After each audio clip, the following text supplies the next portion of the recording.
Can you use philosophy to prove the existence of God? No, of course not. That's kind of stupid when you think about it. But the religious never think about it, do they? They just run around making bold proclamations because it makes them feel good. And if you go and look at the comments of the video I'm about to respond to, you'll see one theist who's doing exactly what I'm saying. These people have problems. So, let's dive in.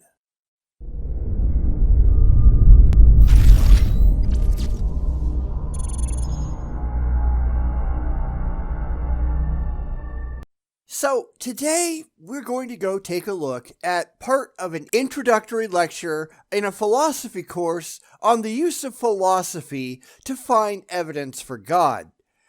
I actually kind of like this instructor, and I think he makes some good points, so I'm not going to do this to attack him, but I do have things to add that are very important, and I think that far too many theists who use philosophy as a means to defend their faith, they are going about it doing just about everything completely wrong.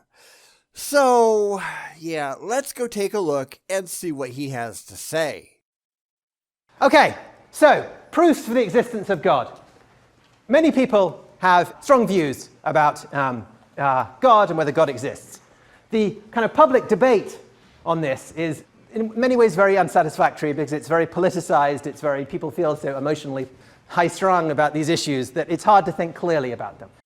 That's very much the case, and why, as I keep saying, it's really hard to have an intelligent, rational discussion about religion with a religious believer because they really aren't concerned whether or not the things that they believe are actually true, so long as they provide emotional comfort. But as I also point out, all of the emotional comfort in the world, that doesn't make a claim true, and that's really the only thing worth evaluating. If someone is comforted by the idea that the earth is flat, that doesn't mean that the earth is flat. It just means that they are deluded by their feelings. I'm not concerned with your feelings, I'm really not. I care only whether the things that I allow into my head are demonstrably and factually correct. The religious do not. And that's where the massive disconnect comes in.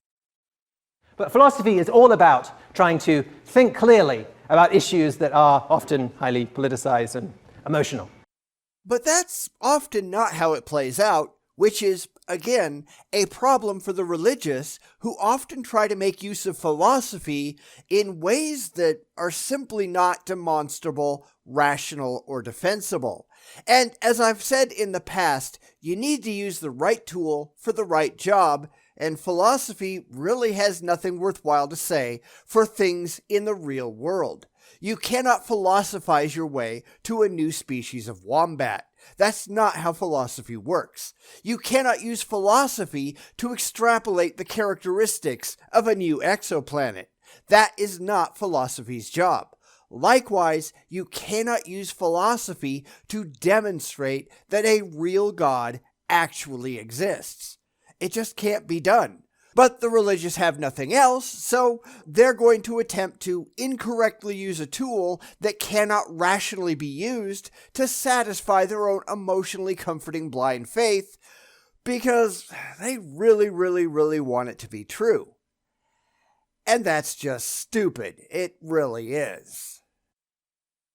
So, what we're going to do is we're going to ask, is it possible to prove the existence or non-existence of God? Sure, you could prove the existence of a God if you could provide objectively verifiable evidence that said God actually existed in the real world. Like I say with my Bigfoot examples, if you want me to believe that Bigfoot is real, throw a carcass up on the table for me to study. Provide objectively verifiable evidence that one actually exists. It shouldn't be that hard if it was actually true. Don't point to a footprint in the woods and declare that somehow you know everything about the thing that made the track. How do you know that? Well, they just do, at least according to them. It's the exact same thing that the religious are doing with their gods. Look at the trees. That proves their God, their very specific God. That God did it. Except it proves absolutely nothing of the sort. That's going to be the central question for the first bit of the course. What would that be to prove the existence or non-existence of God? A proof would be a demonstration. It would be something that you could give that would persuade any reasonable person that God exists or God doesn't exist. And unfortunately, the religious just don't have that. They have faith, not proof, not evidence, not anything that they can give, as our instructor here insists, to the non-religious that would persuade us to change our minds and accept their faith-based belief system. Because that is what we've been asking for all along. What actual, objectively demonstrable evidence can the religious present that would convince us, rationally, that they are correct? And the second you bring that up to the religious, they just look at you funny like, well, why would you want that? I ask the reverse. How could they not want that? Because they don't care if the things in their head are real. That happens to be a serious problem. Right? So it would be, I give you a proof, you look at the proof, and then if you're reasonable, you have to concede, oh yeah, God exists, or if it's a proof for the non-existence of God, God doesn't exist. Actually, that's not how it works. It is, yes, that is adequate evidence for the existence of God, or no, that is not adequate evidence for the existence of God, and therefore I will not believe it. This isn't a dichotomy where you either take the positive position that God is real, or you take a negative position that God is not real. Most atheists look at what is presented by the religious and say, this is insufficient to convince me, therefore I do not accept your claims. That is something that most people simply do not understand, especially when they have an emotional comfort problem because they've got faith. If you came running up to me screaming that Godzilla was attacking the city, I'd ask you to prove it. I'd look at what you presented, and if I found that it was insufficient to convince me, I would reject your claims as logically unsupported and not accept them as true. That doesn't mean that I would believe that Godzilla does not exist. You know, perhaps he's off on Monster Island playing with Minya and the rest of the monsters.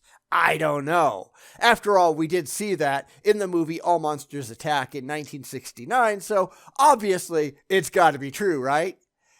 Yeah, that's not really how this works. Sorry. Is it possible to give, say, a proof for the existence of God? Well, nowadays there is some sense in which it's possible. In the old days, it was fairly easy to convince seemingly reasonable people that God exists. I mean, 2,000 years ago, I had to say, hey, here's some water. It's wine. Drink it, and everybody go, oh, God. If that ever happened at all, which of course cannot be verified, that's a matter of faith, and faith doesn't actually get you anywhere. That's the problem when one side of the debate takes faith seriously and the other side does not. So, what exactly does that mean?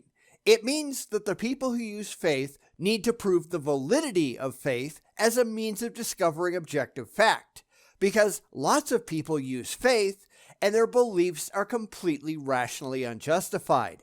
I'm not interested in your faith. I'm interested in your facts, and unfortunately for the religious, while they have an overabundance of the former, they have absolutely none of the latter. That's a problem, but not one that they are willing to admit to. It's why the rational just shake our heads at their silly stories. Nowadays, if you're reasonable, and I did that well, I doubt whether you would say, God, I came to MIT, I found God. You would say, well, that's some low-grade magic you've got going there. Maybe if I was impressive, you'd say, do you do parties? But why is that not what happened 2,000 years ago? I've seen plenty of people, even atheists, who will argue that once upon a time religion was useful, or even that it still is for social reasons, but that doesn't actually prove anything about its truth value. You can say the same thing about a lot of things. Well, it causes common social feelings. It provides for stronger social bonds. Yeah, but it's still wrong. That's the whole point. You can do the same thing with something that's actually real just as well, and that's the point that I continually try to make.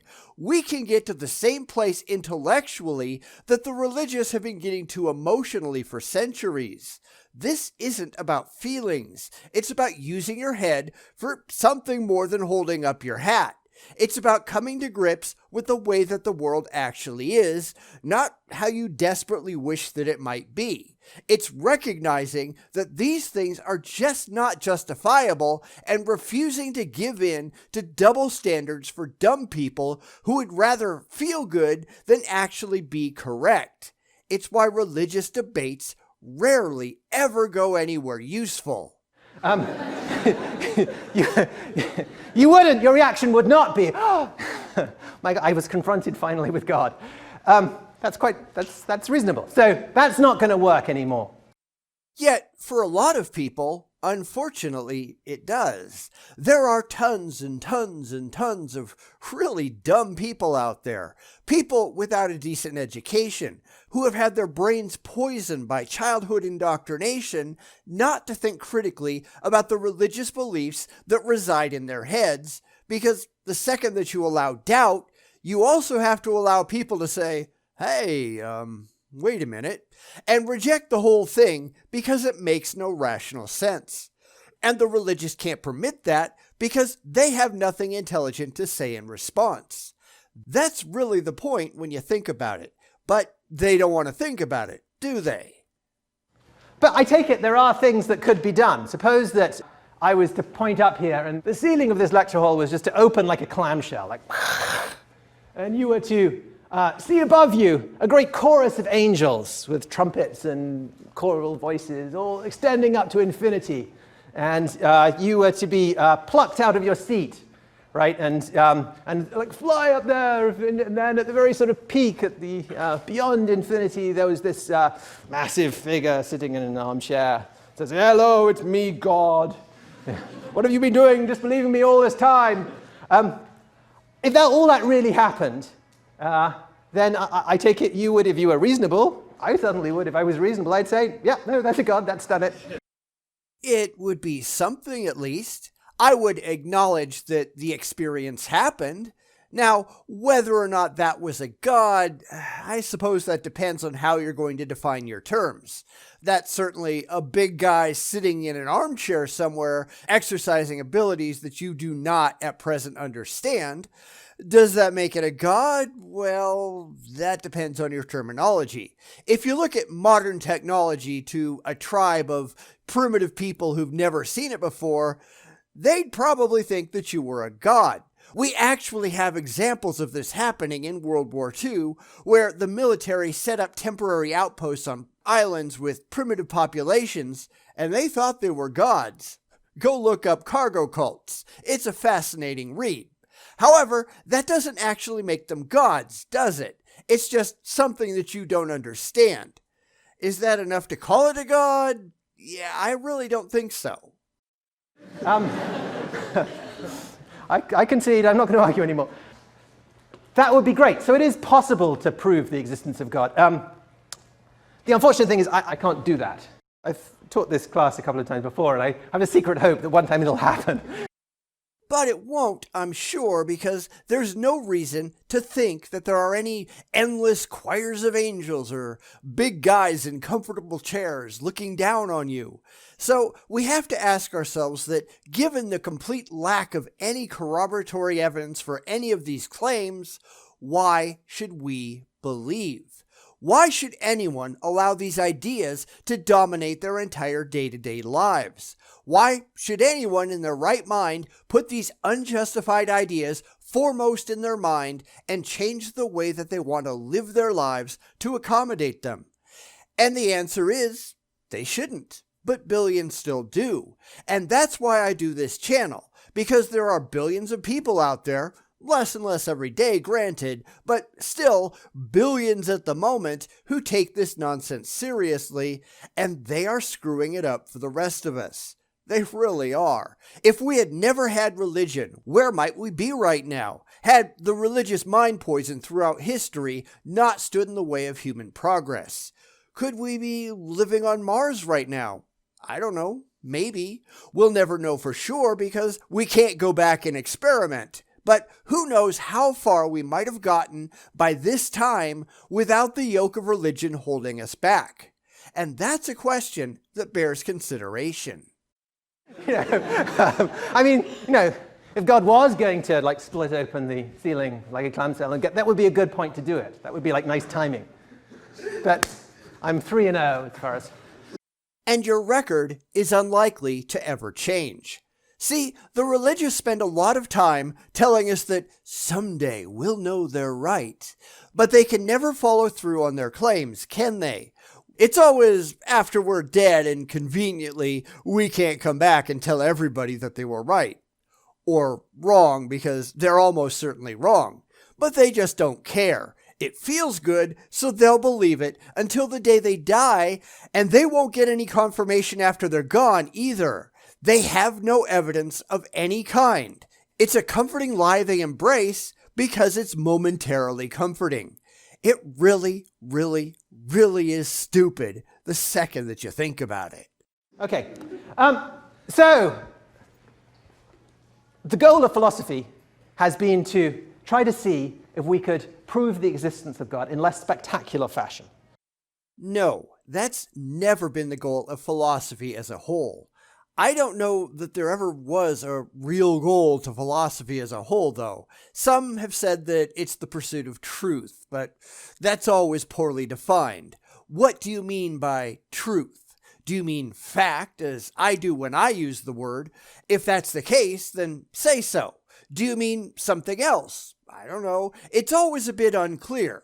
If you're not out seeking objective fact or truth, if that word makes you happy, then what is the actual point of philosophy? For far too many philosophers, there really doesn't seem to be one. It's why philosophy is so often and so badly misused. Not through any kind of miracle or inducing a revelatory experience in people, but through argument. So the idea is that you could produce an argument that would persuade any reasonable person confronted with the argument that God exists or doesn't exist.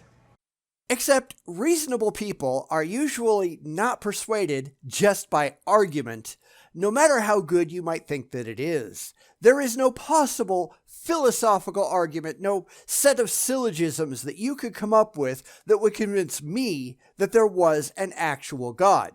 None at all. And I'm not saying that just to be pig-headed. I'm saying that because philosophy isn't the proper tool by which that decision can be made. You also can't offer a philosophical argument for the existence of aliens that I would accept either. That requires science, not philosophy, and to even suggest such a usage is, at least in my opinion, a complete misuse of the tenets of rational thought. Philosophy may be useful for many things, but this isn't one of them. It never has been, nor will it ever be. But when you're faced with having no other alternatives, as the religious are, what other options do they have? And, let's try to now look and see if they've done it. And the answer, as should be no surprise, is no. They haven't done it because it can't be done. There is no way to prove something in the real world, which is what any god has to be, through the use of scratching your chin and musing. Yet that's the only avenue open to the faithful because, as I keep saying, they have no means whatsoever to provide any real evidence, any objective evidence for the existence of their imaginary friends. So, in the face of no other options, they fake it.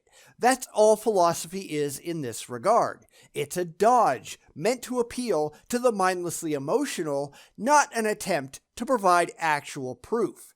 And if you watch any of the apologetic videos on YouTube, and there's a lot more than the ones that I cover, they're all pretty much the same thing. You will see that none of them actually address reality. They're all about feelings, and anyone who's that mindlessly emotional, they likely have some mental problems that need to be addressed. Of course, and I've said this a couple of times before, but psychiatrists are unlikely to say much about such emotional problems because the majority of their potential customers also suffer from them, and therefore, if they start telling the religious that they've got issues, they're going to go out of business. That's the problem that I have with a lot of these professions, that far too many of them rely on only diagnosing a tiny minority of people because they can't survive if they're actually honest. But that's neither here nor there, I guess. It's why I favor the method most scientists use. The truth is the truth. The data is the data, and the best supported ideas get pushed no matter how they make anyone feel, because feelings don't have any impact on reality. And that's the way it ought to be. I don't care about your feelings. I care about your facts. I care only about the real world because that's what we all live in. If that makes you sad, too bad. I don't care. Get your head on straight and deal with it. Grow up. Cast off your childish reliance on your feelings and stop being an idiot. The world would be a whole lot better place if everyone could manage to do that, wouldn't it?